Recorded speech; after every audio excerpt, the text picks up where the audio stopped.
Hi guys. Oh, it's loud. Hi guys. Good evening. Um, Thank you for being here today on this Thursday. So I think I'm going to start with this flyer designed by David. When I saw it, it felt like I designed it, which is crazy. So it's very spot on. Where's David? Sorry. Oh yeah, David is right there. He designed it. Can we just give me a round of applause? I know he probably will like that, but yeah, thank you. I really like his, and I love how he's able to like capture every artist's essence in the flyer. All right. So my name is Fiyin, follower Tunde Onodele. I go by Fiyin Koko. Koko is my dad's nickname, so that's where it comes from. So I will start with how an artist would typically introduce themselves. So I got into art, and I think that I guess it was destiny. My mom is an artist, and she kind of introduced me to the art world, and she let me be as creative as I wanted to be. And I think because of her, from like an early age, I used to notice paintings, and I used to imagine like stories or imagine myself in those paintings.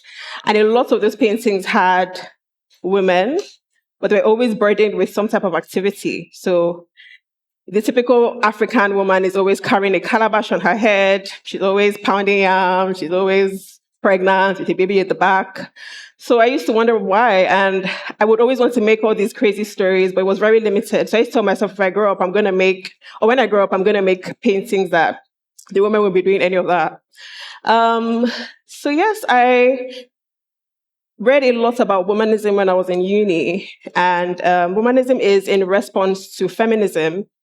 um, there's a saying by the person that coined womanism is that womanism to feminism is purple to lavender. So womanism takes into consideration not just gender inequalities, but it also takes into consideration justice, race, the Black woman story. So I want to say, a social and cultural framework that centers the Black woman. So I have a couple pillars in my work. They're my themes, and I usually see life through that lens. So womanism, conversation, body positivity, movement, love, and femininity. And I like to blend my work with activism in a way. A lot of times it's very subtle, and we'll get into that. And I'm multidisciplinary, so I like to play with as many forms as I can. I don't limit myself. I want to do everything under the sun. I work with sculpture, photography, painting, installation, cyanotype prints, and illustration, and some animation in there as well. So I think for me, my art is really just an exploration of what it means to be a Black woman in today's world and in my dreams. So, from a family of six, my little brother was not born, so I inserted him in there. I was a very artsy child. I was very feminine as well. I liked pink a lot as well. And I would always make things at home somehow. This is a painting I found when we were moving. I don't know what year I did this, but this is crazy that I still kind of make work like this today. But I know I was in primary school when I made that. Okay, so I'm going to give you I went to like a roadmap to now. I was born in Lagos. I moved to Abia State when I was young. Came back to Lagos. I schooled in Ibadan Secondary School. And then I came back to Lagos. I studied. I was working in, and it was an advertisement firm. And I was doing my gap year, prepping for SATs. And that's when I think I wanted to learn a lot more about digital design, and it would give me all this work to try and do, but it was Corel Draw and a little bit of Photoshop. And then I used some of the work that I did there to apply to get into art school, and I didn't get into art school, but I went into with my second choice, which was international relations and environmental science. And I applied again a second time, still didn't get in. The competition was crazy. I think that they only would accept like 25 international students a year, and accept more Americans into the program. So I kind of divorced arts. For me, that was like, maybe the universe was telling me, no, don't study arts. So I just would just do things for myself. I thought I would do diplomacy somehow with international relations, and I just forgot about art for a while. I moved back to Lagos. I went to Ministry of Environment. It was not fun. And I was like, I don't think I want to do this. I left. I met a lady that lived in my estate, Adon, and she introduced me to Olamide Udoma Ejo, and I worked with Open House Lagos. And that job, I think, was like a stepping stone into the Nigerian art scene. I met a lot of artists when I was working there. I worked with a lot of architects. I met my best friend when I was working there. So it was just like a job I needed, and I didn't know I needed. I remember going in for the interview, and I was telling my boss, she was like, "What do you like to do?" I'm like, "I like to paint." And she was like, "Why are you here?" I don't think you're in the right place. So I finished there. I have a foundation, breast cancer awareness foundation, with my mom, called Leg Bone Cancer Care and Comfort Foundation. I still work with her from time to time, and then I went fully into marketing. I met somebody like a month ago, and he was like, "Oh, Fiyin marketing." I'm like, "Not anymore. I left that place a long time ago." So I think 2018, 2019, I reached a point where I was not happy with my 9 to 5. I just felt like I was doing the same thing, and I felt like I was supposed to do more. And I think that creatives have that thing. If they don't have a creative outlet, there's like a burning thing inside of you to actually try to do something or create something. So I went on a 1 month, no dates, 1 year, no dating, nothing, just to try and figure out myself and find myself. So 2019 to 2020 was like my yes year to get back into art. And I remember finishing up. I told my dad, I was working for him at the time, that I don't want to do this marketing thing anymore. I want to try and, play with art and see where that takes me. So he was like, "Okay, you know what, do this for 1 year and see how you feel." So I bought art supplies, everything, I think like January. And then I went to the US for my friend's wedding. And then COVID happened. So I was locked down there. I ended up staying for 5.5 months. I didn't want to buy another set of paint and canvas and everything in the US. So I was like, you know what, let me try my hand at digital design. And I started illustrating. I started with my phone. So I did this with my phone. I just bought like a stylus on Amazon, and I would just play and play. I wouldn't sleep. I think there's like an energy that you have when you're in your early 20s, because I don't think I can do this anymore. I wouldn't sleep. I would be on YouTube trying to understand how to use those apps. And now I'm looking at it and I'm like, I can't believe I did this. This is interesting and different. So I got all the money that I made from doing work on my phone. I saved up and I bought an iPad for myself. Sorry, I'm going to get water. I bought an iPad for myself, and I started learning how to use Procreate.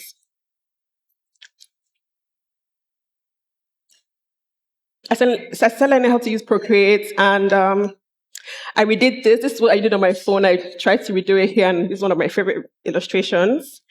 And then I started doing a lot of fashion illustrations for people. I remember trying to get some fashion houses to use darker skin models.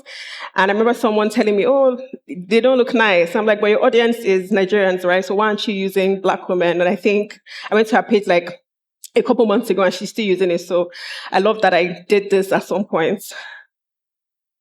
And I used to play a lot. So I would do a lot of illustrations. These went viral for a bit. So I would wake up one morning and just see this on people's stories. I saw it on my auntie's story. I'm like, "Oh, do you know I did that?" She was like, "What?" So I made a couple. People would share them a lot. But there was something that I did with these posts. I would leave like a clear one for people to interact with it. And I think that's what made it a little bit more fun. People were able to put their energy in the work and play around with it. So I got an invite from a lady called Zida Kalu to exhibit with, I think, 5 other female artists. And I remember when she told me to exhibit, I was like, "You haven't even seen like my proper work. It's just this play illustrations you've been seeing." And I told her, "Give me 2 minutes or give me some time to get back to you and see if I would do it." And after 2 minutes, I'm like, "You know what, let me just try and see where, it would take me." So I did this exhibition. It was a success. And I think that doing this exhibition made me say, okay, this is what I want to do. And that was like in the 1 year of my, let me see if I sink or swim. And then my dad came, my parents came, and they were very excited. So I was like, I think this is what I want to do. And I think that's the feeling that I got from people relating with the work and asking me questions. It was a high, and I loved it. And I'm like, you know what, this is where I'm supposed to be. So I think right after that, I was trying to figure out my style and trying to understand other artists. I already had some knowledge, obviously, of the artists that I liked: Pedro Latishe, Michaeline Thomas, Yusuf Grillo, Lemmy Garioku. I grew up seeing Lemmy Garioku's work a lot because of Fela's covers. And I used to be so interested in how disorganized but organized it was. It's like organized chaos somehow. And it's just 1,000,001 stories in one piece of work. And that used to excite me. Michaeline Thomas, I love how she portrays Black women. She does it in a very subtle way, but also very embellished. She uses collages, raisins, stones, a lot of things just to make the normal life of a Black woman look luxurious. Pedro Latishe, I went to an exhibition when I was working in LUN, and I was blown away, and it felt like I was in my dream world somehow, and I was just like, this artist is phenomenal. Yusuf Grillo, I love his palette, and I love that he didn't do the regular woman carrying calabash on her head. There was always a story with his paintings, and I love his color palette. So one of my inspirations. Eric Kusama, I won't say too much. She doesn't like Black people, allegedly. So I love her colors. So I met Lemmy Garioku, and we're friends today. I met Pedro Latishe. She was amazing.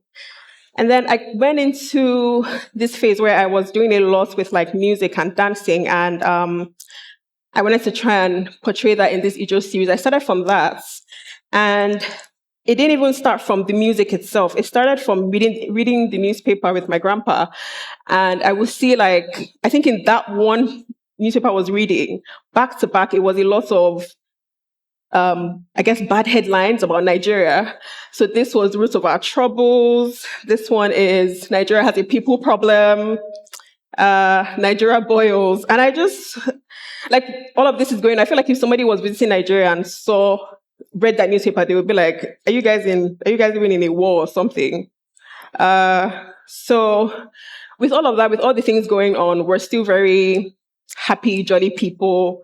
So I wanted to kind of represent that, and I wanted women in the forefront of that. So that's where this comes from. And each time I did one, I was listening to a different type of music. I think I was listening more to like Yoruba artists here.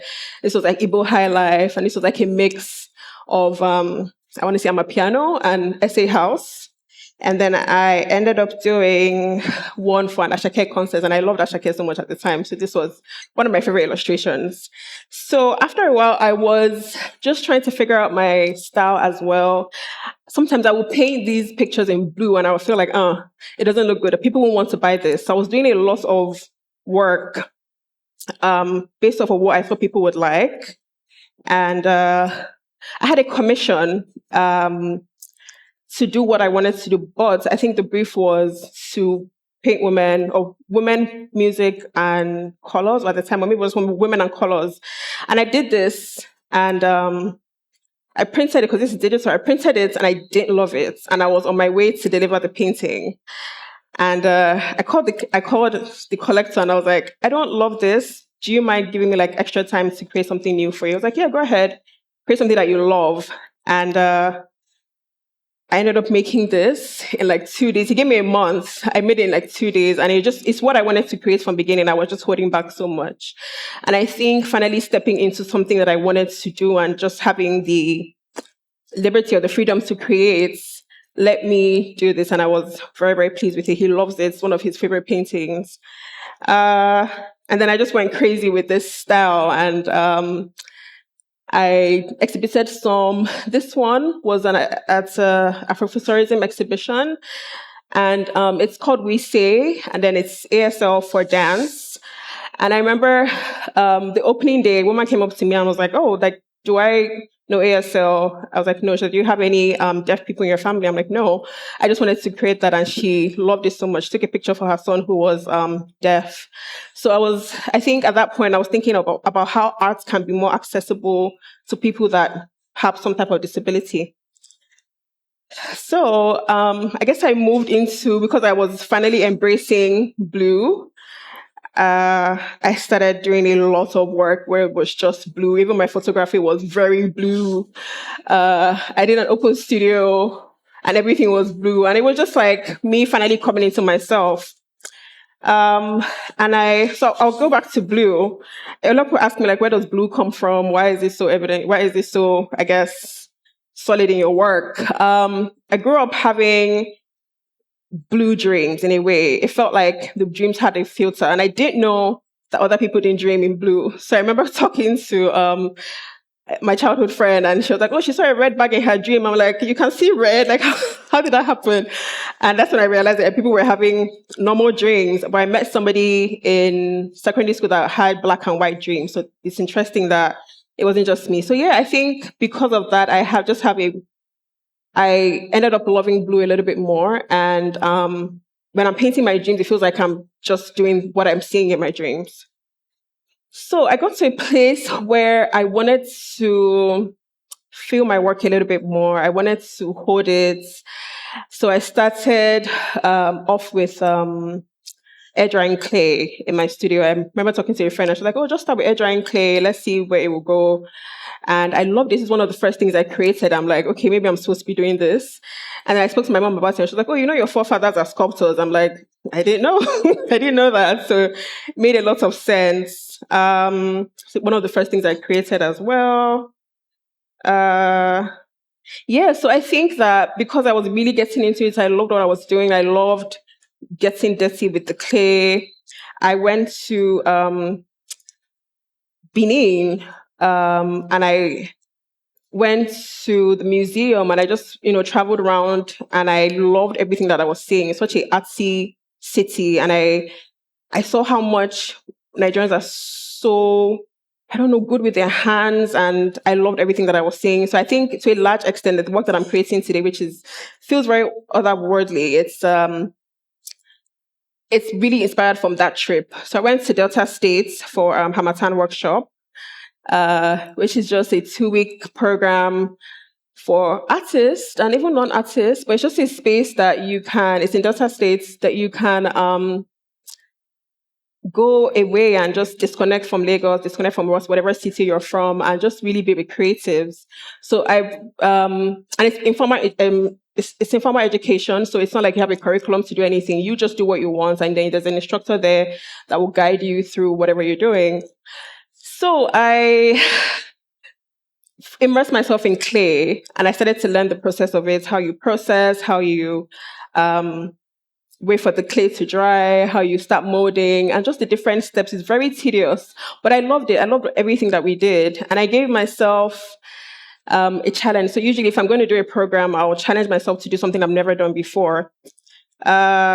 So the story of the 10 virgins is one story that I really remember growing up or hearing. And I used to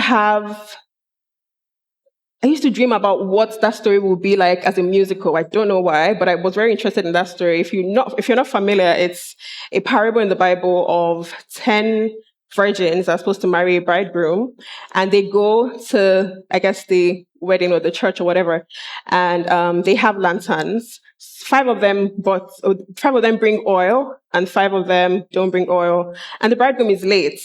So I think the ones that don't have oil asked the ones that have oil, and they said, "No, we can't borrow because we need the oil to power our lanterns." So the 5 that didn't have leave, go to the marketplace and find oil. And by the time they get back, the bridegroom has come, and the people that had extra oil get into the church and get married. So the ones that didn't have oil, they didn't get married, I guess. So I used to wonder, like, the story is told I don't want to get into all of that biblical thing, but I used to wonder why the bridegroom was late, and it wasn't their fault they didn't have extra oil. So it's an interesting story for me. So yes, I wanted to interpret that story in form of sculpture.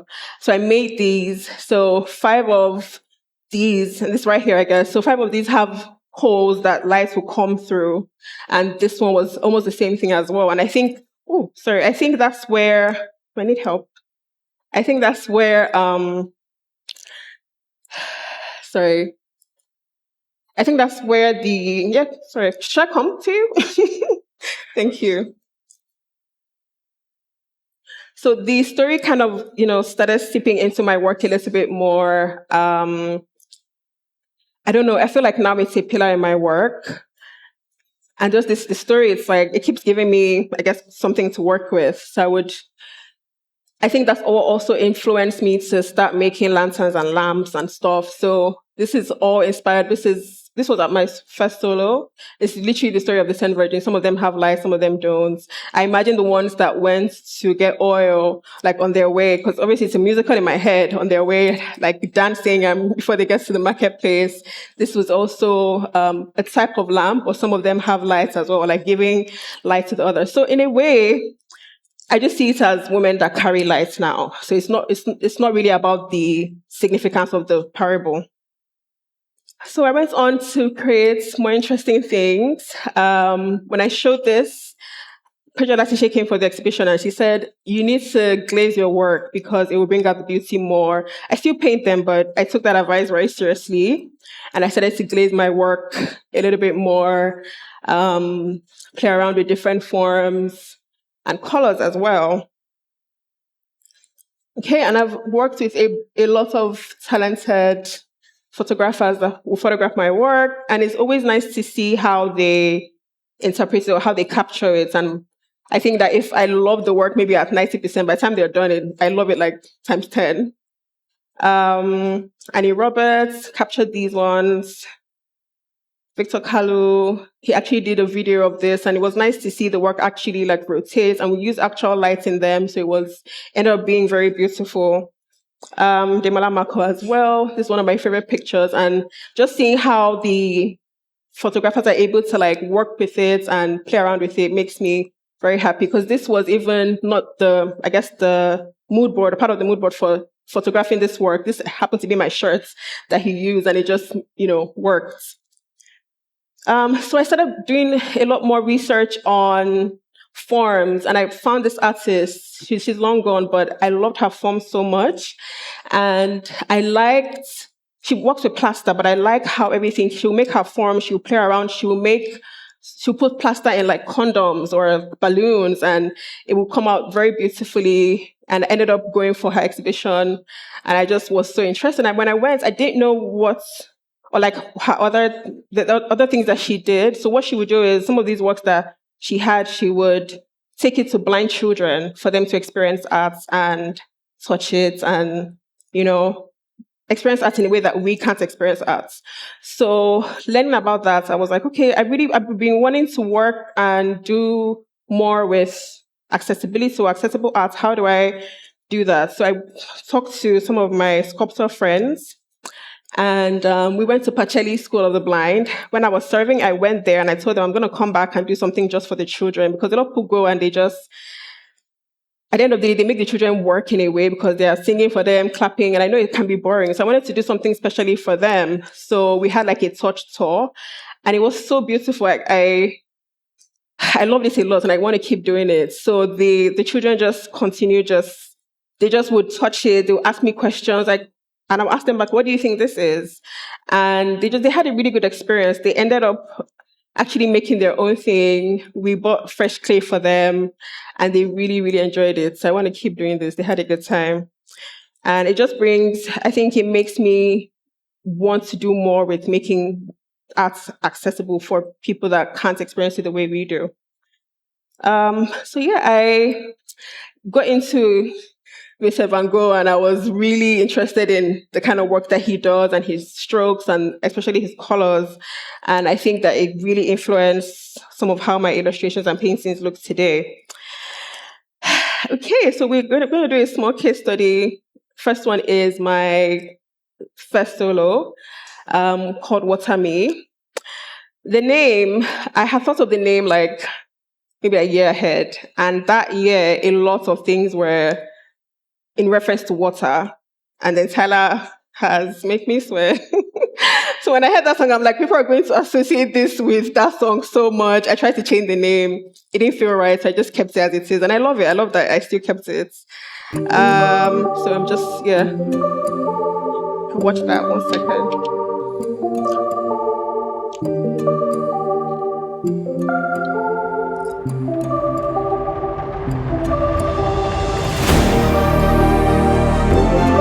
on this side.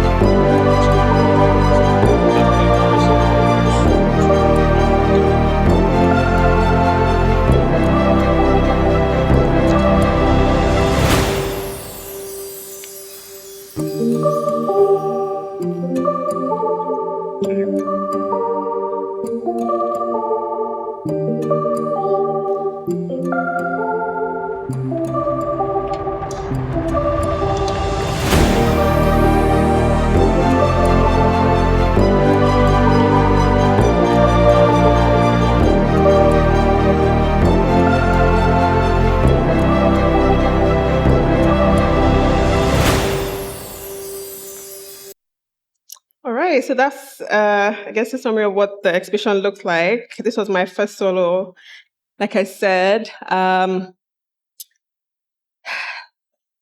David. So I think with the experience of my solo, I wanted it to have a touch element.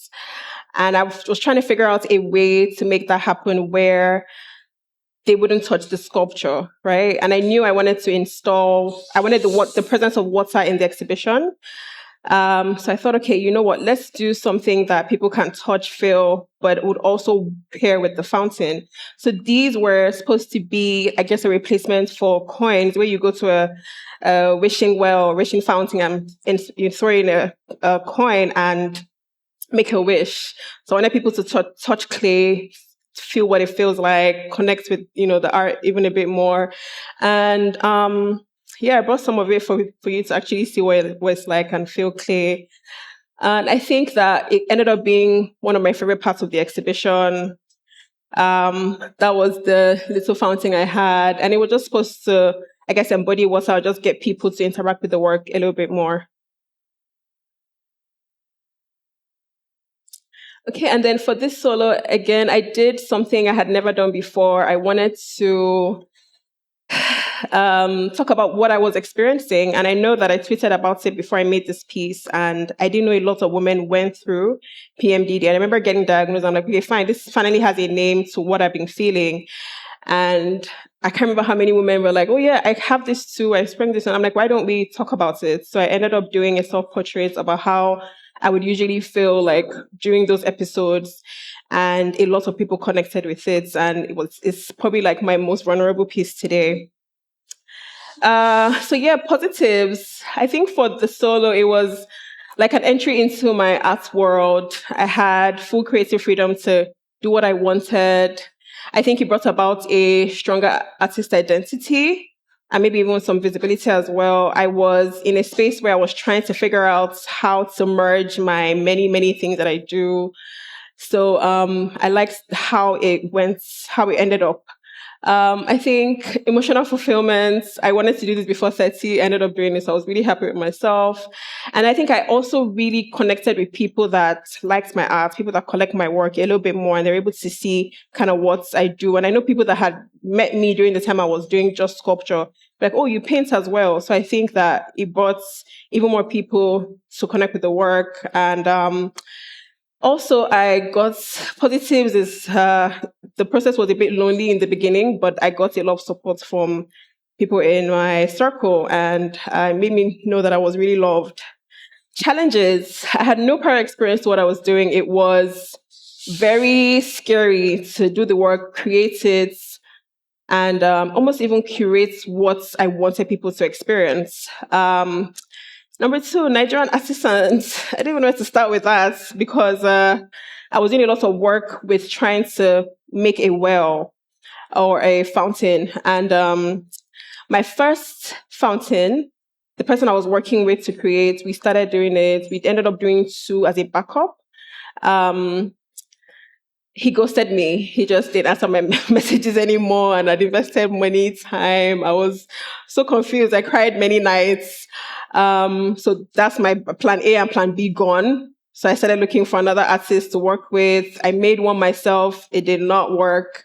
So finally, the one that we saw actually was like my fifth prototype. So Nigerian artisans, if you're working with them, have plan A, B, C, D, E, F. Yeah. Financial pressure. I think that I emptied my bank account to create this exhibition, and it was so worth it. I guess the high stakes for me would be not sure if people would love the work, but at some point I didn't care anymore. But I was just so afraid that it wouldn't come out the way I wanted it to come out. And like I said, working alone was my studio 24/7. It could be very lonely, but it was worth it. All right. So case study 2 is something I just recently completed. AMA residency, AMA Studios. They're located in Lagos Island, Eleganza Building. And I did an exhibition with them last year, and they sent out, I guess, a call for artists to apply to do a residency with them. So I said, okay, I wanted to do mine during International Women's Month and do something for women. But when I pitched it, the application was supposed to be a 15-foot painting for on feminine bodies, and I was creating my mood board for it and had taken some pictures, and I just wasn't certain that I wanted to do feminine bodies. So when I was looking at the pictures I've been taking over for, I think, like the past 4 years of women, whenever I go to a new location, I'll take a picture. I think for me, in a way, it's like service to the women that are there. And our photo sessions are usually just us playing and laughing. And when I'm asking them questions, I'm not really asking about what they do for other people. I take away the burden of being a mom, being a sister, being a caretaker, and just talk about them. So, what's your favorite color? And I think that those sessions, when I was looking at those pictures, all the memories from the sessions, they kept coming back. And I'm like, I think I want these pictures to influence what the work will look like.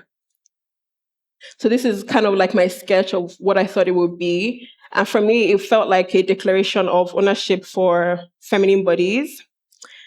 But obviously, after looking at the pictures, I'm like, I think I want more of the energy of portraits and people and faces, and merging that with what my dreams are like. So when I got to AMA, they gave me this blue box to work in. I told them it was a 15-foot painting, so they measured what I would need to create that. And I kept rolling the canvas out, and I didn't stop until we reached the end of the wall. So it was supposed to stop here, and I didn't want it to stop there. And I want to take advantage of how high the walls are. If you've been to AMA, it's a rooftop, so the ceilings are very high. And I'm like, we don't have many spaces like this in Lagos. How do I take advantage of creating work here that would be shown here and would, I guess, work in this space? So yeah, this is me finishing the first layer. And I think when I got here, I was like, I don't know what I'm doing, but let's see how it goes. So obviously I had to scrap my first sketch, and I just started doing the work. And I really trusted in the process. And that is very hard for me because I can be very strict with how I want things to look. So it was a whole different experience. Okay, this is, I guess, us installing the final piece, and that's how high the walls are. So it actually went past the height of the walls and ended up coming down even to the ground.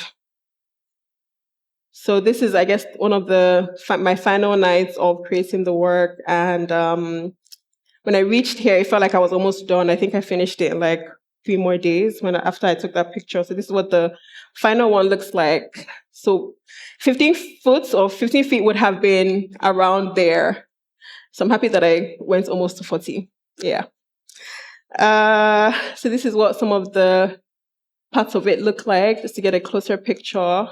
Usually, so if you remember the dance series, I would usually start with maybe a woman singing or playing an instrument, but I felt like this piece was more like a statement. So it started off as somebody, almost like a call to action. So this is a megaphone, and I wanted it to be like, yeah, we're here or something. So yeah, this ended up also being almost like a accumulation of what my past works have been like. And I'm happy that I didn't plan too much with it. I'm happy with the way it came out. I also ended up painting my grandma. I've never done that before. She's long gone, but I painted her younger, and it was a very interesting experience for me. I think I noticed a lot of similarities with both of us, and I wish she was here to look at it. But my mom's mom, and my mom really, I think, loved it and was moved by it a lot, and a little bit of tears here and there when she came to see it. And yeah, because I would look down from Amma. Amma is 16 floors up. I would always see tiny people. And I wanted to kind of show that in the work somehow. So when you look at this from afar, it looks like they're just tiny people. And this is still like my style of women just having a good time and dancing. And maybe sometimes the influence of the 10 virgins as well. So yeah, positives, supports. I don't think I've ever felt supported as an artist ever, but Amma was very supportive. I think that as at some point it didn't feel like I was doing anything because I was just concentrating on the work, and I had the chance to not think about any other thing. They thought about open studio for me. They thought about everything that did not really concern painting. So that was great. I wish that on all artists. I had creative freedom to do what I wanted with the scale. Obviously, if they were strict, they would have told me, oh, we just want 15 feet. But then let me be as creative as I wanted to be. I worked with a great team. They were very, they were always there. They were always there. Hospitality was great. They would, as I'm working, they'll come and talk to me. And I think that process, because it's usually lonely for me in my studio. I'm just working by myself. I'm working the nights. But this was I would get feedback a lot from them and just say, okay, what do you think about this color? Just having people's minds and feedback did a lot and changed the work a whole lot. Yeah, and they were all creatives. It was nice to work in a space with all creatives. I had missed like 9 to 5, so that was like taking me back. But while I was still doing what I wanted to do, like I said, great hospitality. They were always checking in with me, and it was good. And I wanted to challenge myself. I really wanted to do something I had never done before. And my vision board for this year, I wrote bigger. That's all I wrote, and I'm like, you know what? This is a big one.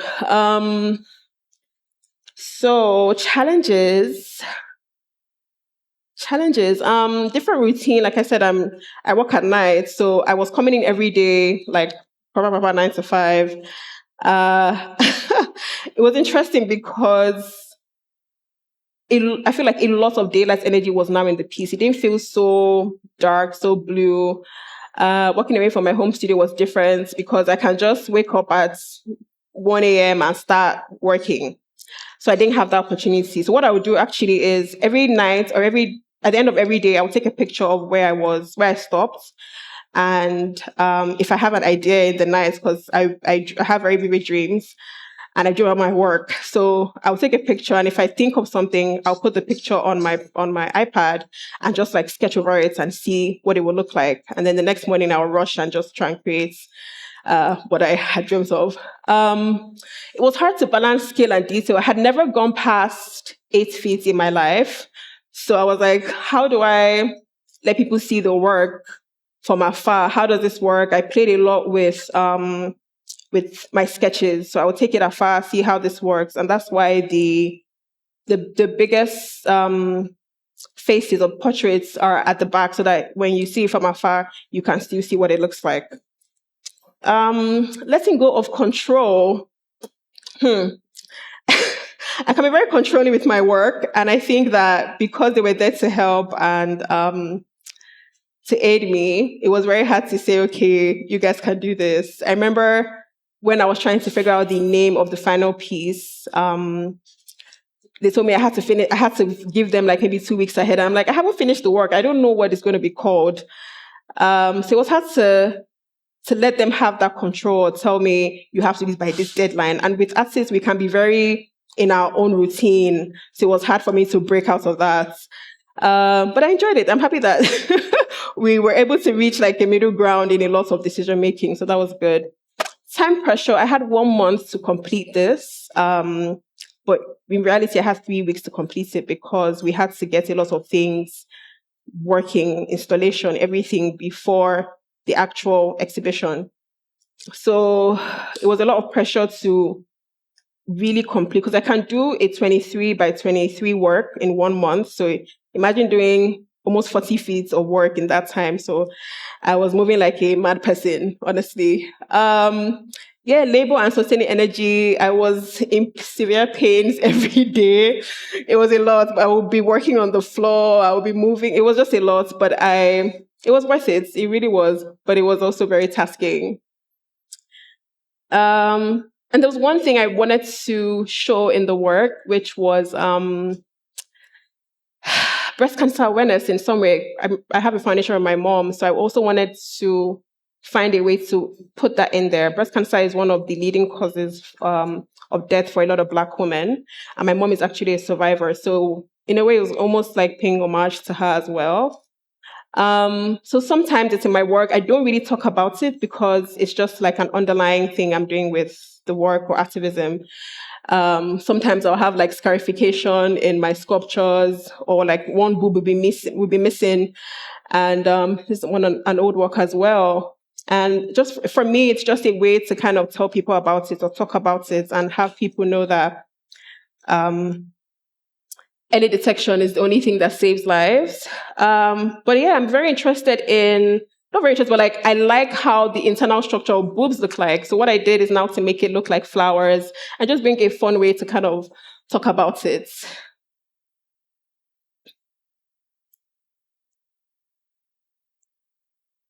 So for AMA, I don't usually have or tell myself I would do an experience again, but for AMA, I would 100% do it again. It was such an amazing experience. I'm so glad I did it.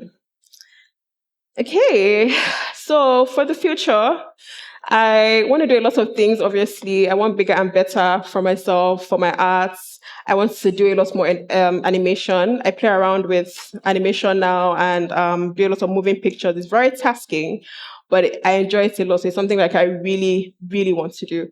I want to have a girls' arts academy. I can imagine what that would have done for me as a child, and with all the creativity I had, that would have been amazing for me to maybe go to somewhere like that. So in the future, I definitely want to do that. I don't know when, but future, maybe.